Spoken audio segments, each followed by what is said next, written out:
जी बुखारी साहब वो भी शिकवा कर रहे हैं, बैरिस्टर गौहर साहब भी, असद कैसर साहब भी शिकवा कर रहे हैं कि हमसे मुज़ाकरात की दावत तो दे दी है मगर बातचीत किसी ने अभी तक नहीं की है। तौबा तौबा तौबा, पता नहीं क्या लोग हैं यार, ये मेरी तो समझ में नहीं आता। एक दर्जन मरतबा तो प्राइम मिनिस्टर और आसिफ अली जरदारी उन्होंने मुज़ाकरात की पेशकश की, एक दफ़ा बाकायदा 3 राउंड भी हो गए अगर आपको याद हो असम्बली के अंदर रियाज सादिक की ज़ेर सरकर्दगी। उसके बाद चौथे जब वो मसवदा लेके मंजूर कराने जा रहे थे तो पीछे से लगामें खींच ली गई। फिर उसके बाद मुज़ाकरात के लिए आगे जनाब मौलाना फजल रहमान साहब के साथ अलायंस हो गई 26वीं तरमीम के हवाले से, फिर पीछे से लगामें खिंच गई, आपको याद होगा लास्ट मिनट के ऊपर। कहने का मतलब ये है कि वो जो ये कहते थे चोरों से डाकुओं से मुज़ाकरात नहीं करेंगे, वो जो कहते थे कि हम बातचीत करेंगे सिर्फ ताकतवर हलकों के साथ, वो मुझे समझ में नहीं आती ये कौन लोग हैं, ये क्या लोग हैं। मैं ईमानदारी से ये समझता हूँ कि मुज़ाकरात के अलावा कोई हल नहीं है, लेकिन अब ये बैरिस्टर गौहर साहब जो कुछ कह रहे हैं इन्हें पता नहीं है कि बानी ने कैसे रिएक्ट करना है।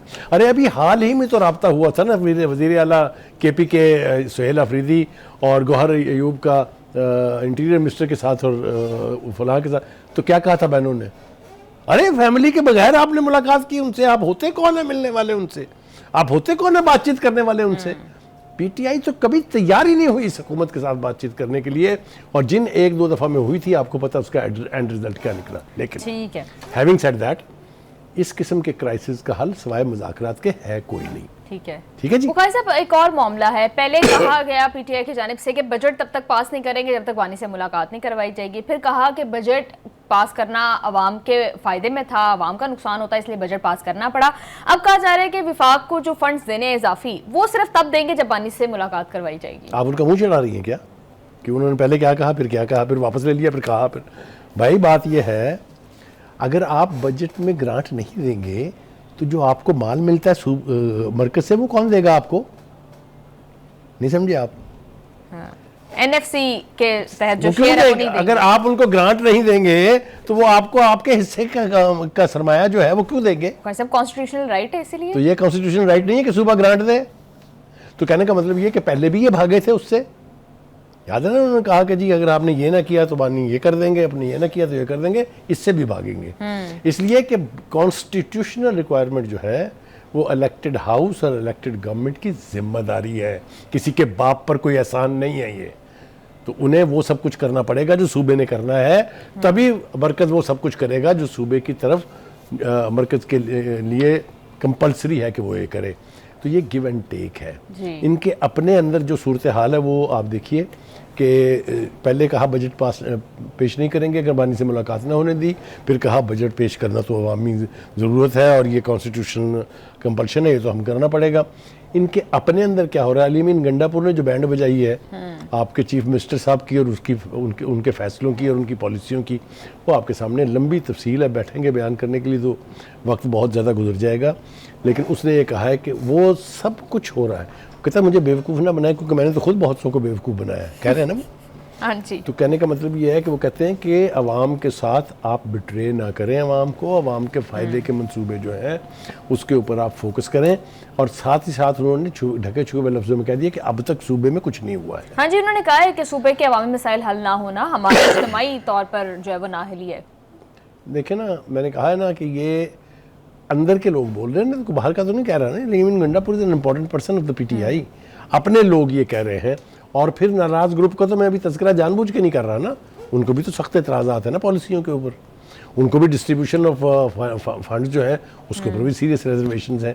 तो all is not well in the state of KPK, वहाँ गड़बड़ है, इंटरनल गड़बड़ भी है और ये बजट के हवाले से भी है। हम तवक्को ये करते हैं कि better sense will prevail, constitution को प्रेफरेंस दी जाए, उसके मुताबिक अपनी जिम्मेदारियों से उदाबरा हुआ जाए। बिल्कुल ठीक है। बुखारी साहब, PTI में बानी को रिहा करवाने के लिए एक मुशावरती इजलास बुलाया कि आप सियासी बसीरत रखने वाले इंसान हैं, आप वो मुख्तलिफ ऑप्शंस पर बेचारे गौर कर रहे हैं, कभी कुछ सोचते हैं कभी कुछ सोचते हैं, तो उन्हें कुछ मशवरा दे दें कि बानी की रिहाई कैसे मुमकिन हो सकेगी। मेरे ख्याल से मेरा उनको मशवरा यही है कि वो अदालतों के रहमो करम पर छोड़ दें, इसलिए कि बानी बवांगे दोहल ये कह चुके हैं कि मैं किसी से फेवर नहीं लूँगा, मैं इंसाफ लूँगा अदालत के ज़रिए। तो फिर सड़कों पर क्यों मांग रहे हैं? फिर अदालत से इंसाफ की तवक्को रखे ना। तो एक बहुत बड़ी कंट्राडिक्शन है। गिला करते हैं कि केसेस नहीं लगते, बहुत बड़ी। देखें, अब ये भी नहीं हो सकता कि तमाम अदालतें सिर्फ PTI के केसेस सुने। हर केस जो है वो अपने मेरिट्स के ऊपर और अपने उसके ऊपर आता है। हैविंग सेड दैट, देखिए अब तक उन्होंने 2 साल में सवाए बानी पीटीआई की रिहाई के लिए एहतजाज करने के और कोई काम नहीं किया, एंड नथिंग हैज़ वर्कड। ठीक है, 9 मई ने कुछ नहीं किया, इससे ज़्यादा बड़ी बगावत क्या हो सकती है? Nothing happened. उसके बाद आपने 2 दफ़ा इस्लामाबाद पे चढ़ाई की, व्हाट हैपेंड? नथिंग हैपेंड, भागे आप वहाँ से। बिल्कुल। बुखार साहब, एक ब्रेक पर जाने से पहले एक छोटी सी बात के लिए मीन गंडापुर साहब भी ये बात करते हैं कि इंसानी हकूक के तहफ़्फ़ुज़ को तरजीह दी जानी चाहिए, बानी पीटीआई को तमाम तर कानूनी हकूक जो है वो फराहम किए जाए। ये अक्सर नैरेटिव हम देखते हैं, पार्टी के अंदर से भी बनता है, फिर उनकी फैमिली भी ये बनाती है कि गैर इंसानी रवैया जो है उनके साथ इख्तियार किया जा रहा है जेल के अंदर। बिल्कुल ठीक, बिल्कुल आप ठीक कह रही हैं, बिल्कुल ऐसा ही है। वो चाहते हैं कि वहाँ अंदर 5 स्टार होटल की फैसिलिटीज़ होनी चाहिए, मगर ये वो भूल जाते हैं दैट्स ए जेल।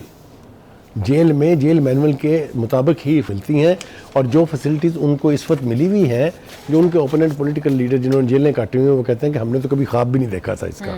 लोगों के तो आपने एसी उतार ली, उनके कंबल नहीं जाने दूंगा, घर से खाना नहीं जाने दूंगा, वगैरह वगैरह। ये बहुत बड़ा डिबेटेबल पॉइंट है कि इस वक्त जो फैसिलिटीज़ उनके पास हैं, लोग 6x4 के सेल में रहे, वो इस वक्त 3 सेलों का 1 सेल बना के उसमें रह रहे हैं।